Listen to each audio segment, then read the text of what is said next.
I swam with whale sharks.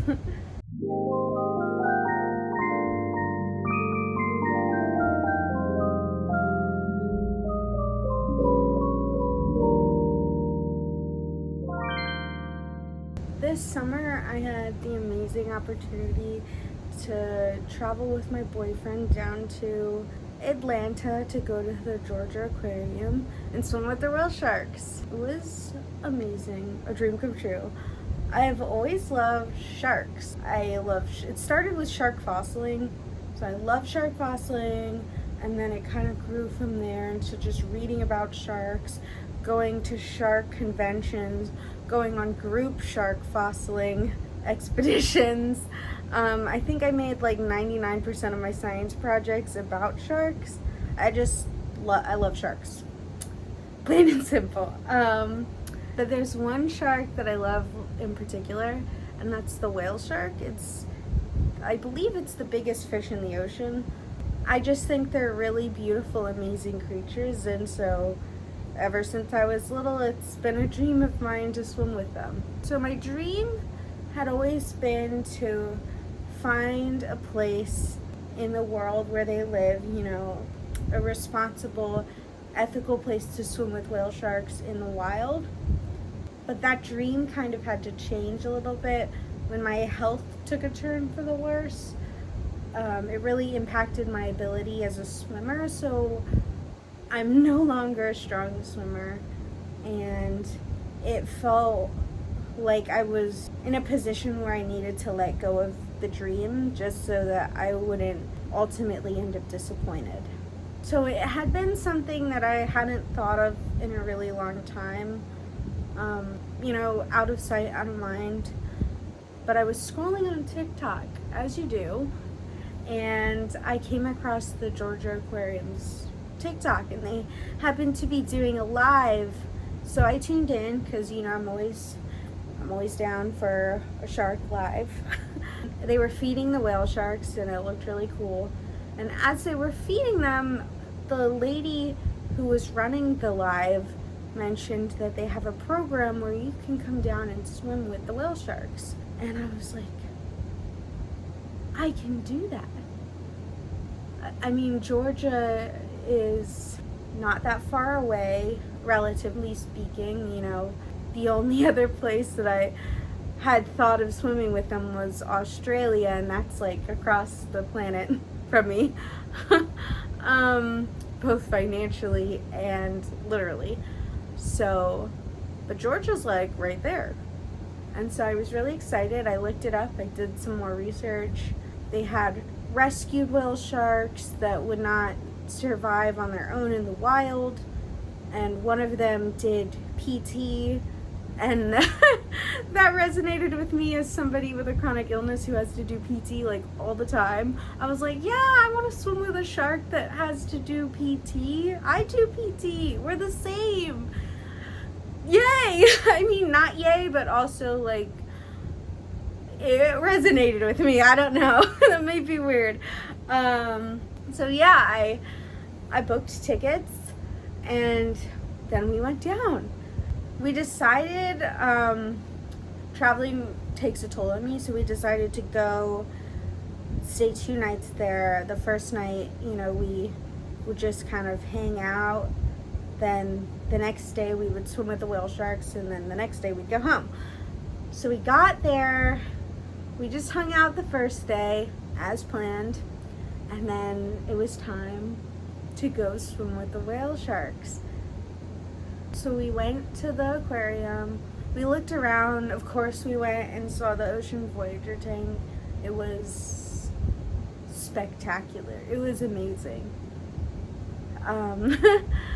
Like, that was the first time I'd ever seen a whale shark in real life, and I would be getting to swim with it in like 4 hours. So our 4:30 swim rolls around, and we go up to the sign-in area. So the lady comes and she gets us all checked in and everything. We go behind the scenes of Ocean Voyager, and she basically did like a mini Q&A with us. So she answered all our questions about the tank and about the sharks and about Well, basically because it wasn't just the whale sharks in there. There were manta rays, turtles, other types of sharks, and then other fish. So she answered a lot of questions about that, and we met the rest of the swim team. We met our swim leader and the safety person, and we met the photographer. There were 2 photographers, and they were really nice. And then we went back to get our wetsuits on. So Georgia Aquarium, part of their program is to lend you their wetsuits and the snorkels. I mean, I believe you can bring your own snorkel, but they will give you one if you don't have one. So we got changed, and then it was time. So we walked out. They led us down this like little ramp down to a platform, like a dock looking like platform. I don't really know what you would call that. And we all sat down, got adjusted, and then hopped in. Now this is a point where, this is a story for another day, but a few years ago I had an experience, a very scary experience where I almost drowned. But that was in the ocean, and it hadn't even crossed my mind that was something that might affect my swim on this day. So when I hopped in, I had a lot of trouble switching from my nose to my mouth as far as breathing goes through the snorkel. And essentially I couldn't breathe. So I would put my face down and I'd just get like a face full of water, and I wasn't able to breathe. And then I panicked because this is a 30-minute swim. You have to be able to breathe. And I kept trying to figure it out, and I just couldn't. So my anxiety just kind of kept creeping up and creeping up.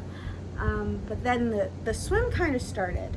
So we all started swimming, and we had to go around the little dock type thing, and then under a bridge before we would go into the wider part of the tank. And I got to the bridge, and I'm realizing I can't breathe, and if I go under this bridge, I'm gonna have to hold my breath because it was very low to the water, so I wouldn't be able to come up. So I kind of was like, you know, I made good with my fate, and I was like, you know, if this is it, this is it. But I made it, and then on the other side of the bridge, I think the swim leader had picked up that I was struggling, and he was like, what's going on? And I was like, I'm just having trouble switching from my nose to my mouth as far as breathing. And he was like, oh yeah, everybody has that issue. I don't know if everybody has that issue, but you know, I think he was trying to like, I don't know. But I think really verbalizing it to somebody and saying, okay, that's the issue, I'm not actually dying. For some reason that like flipped a switch in my brain, and I was like, oh, I can breathe now through the snorkel. What do you know? So I started to breathe through the snorkel, and then the swim really began. And so it kind of worked out. I wouldn't really call it like a swim, because they didn't want you to kick your legs. So you really had to kind of paddle with just your arms, but also be as still as possible. It was kind of confusing the way they explained it, but you know, we figured it out, and we're going. And then, you know, I'm looking down into the tank, just kind of taking it in. Now that I figured out how to breathe, I'm just taking in where I am. And my boyfriend, who's swimming shoulder to shoulder with me, is like, look to the right. So I look to the right, and there they are. There are the whale sharks, and they're amazing. Like, they're just amazing. And at this point, the whale shark just kind of swims by, and you know, we keep on moving, and we get to the part of the tank where the big window is that everybody's looking in. So it's kind of like a straight swim. And as we get there, I look up and I see this swim leader kind of way ahead of us. And then I see the whale shark. I don't know if this was Yushan or Turoko, but I see one of them face on with us, like, and coming at us. And, you know, whale sharks are big. They move for no one because they're the biggest fish in the sea. You know, I'm a little shrimp. So it came right at us. And there was this, like, really strict rule that you're not supposed to touch it. And I'm like, I can't get out of the way. I don't know how to not touch the shark. But also, like, I don't know it, but not swim. I don't know. And so we just kind of, we're still moving a little bit, but we definitely slowed down. And the shark just came, and like, I kind of saw its eye, because I guess it wasn't straight on, it was kind of a little bit to the side. It was straight on with my boyfriend. And so I saw its little eye, and I was like, oh my god, I made eye contact with a whale shark, this is everything.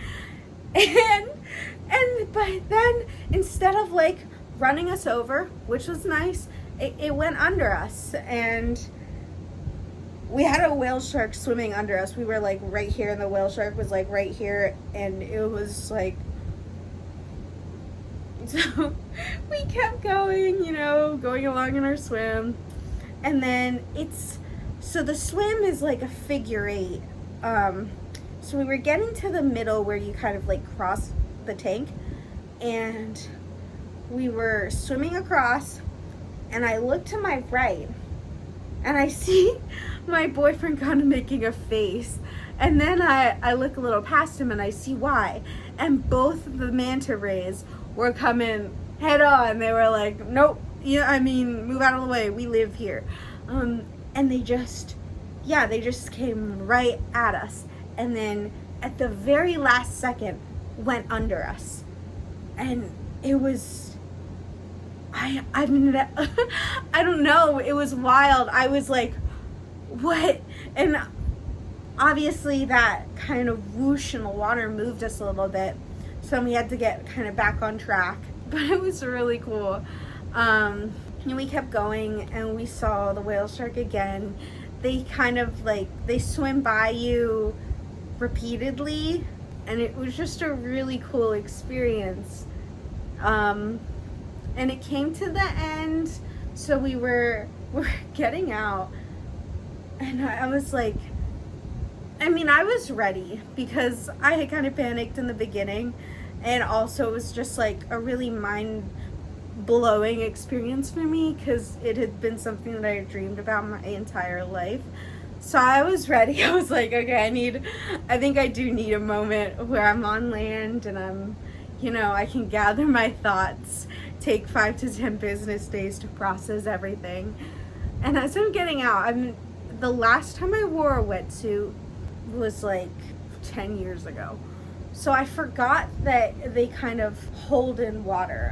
She had, the leader who had checked us in initially explained, like, oh, if you pee in your wetsuit, that's gonna be the liquid that's all around you. And I hadn't put 2 and 2 together that, oh, right, so water's gonna get into the wetsuit. Like, duh. I don't know why it wouldn't. But when I got out, my leg, because of the way my body is and because of the way wetsuits are, it fit my torso, but it was way too big for my legs. I'm kind of disproportionate that way. So when I got out, the part around my calves had just filled up with water, and they were like 50 pounds lifting them out. And the guy at the ladder was like, are you good? And I'm like, yeah, my legs are just really heavy. And then when I took the wetsuit off, all this water just went whoosh. And I was like, oh, interesting. That's a lot of water. And then they film it, and they give you the film. It was like, it's always for me a little embarrassing to see myself on camera for the first time, especially like, oh, here's this film, watch it in front of a bunch of people, and there you are. So I was like, oh, I can't watch it right now. There's like a lot going on. But I thought that was really cool. I'm looking around because I brought it up here. So as part of the dive, they give you these t-shirts. And I think they're really cool. I really love this design. Whoever designed it did an A+ job. I love it. They also gave us so the t-shirt was like, you know, on the house, so to speak. They gave it to you as part of the program. And then I also bought a dive hat, which I gave to my dad, and I bought the video because I really wanted to remember it. And then we were staying in a hotel that was like right across from the aquarium. So we kind of walked through the park to get back to the hotel. And my boyfriend's like, we did that. We swim with whale sharks. And I'm just like, nope. The thoughts, 5 to 7 business days, really, nope. But then, you know, later on, it really hit me that we did that, and I just, you know, I'm not over it. Every now and then I'll say to him, I'll be like, we swam with whale sharks. We did that. And he's like, we did. But yeah, it was just a really amazing experience. I really recommend it if it's something that you're interested in. It was amazing. It was really cool. Like, I want to go back every year and do it, but it's not, you know, feasible. I would if I could. I'd be there like every day. But yeah, so I just thought I would share that experience since it's a bucket list experience for me. Yeah, that's all. Bye. Close encounters. Hello. It's me, Matador.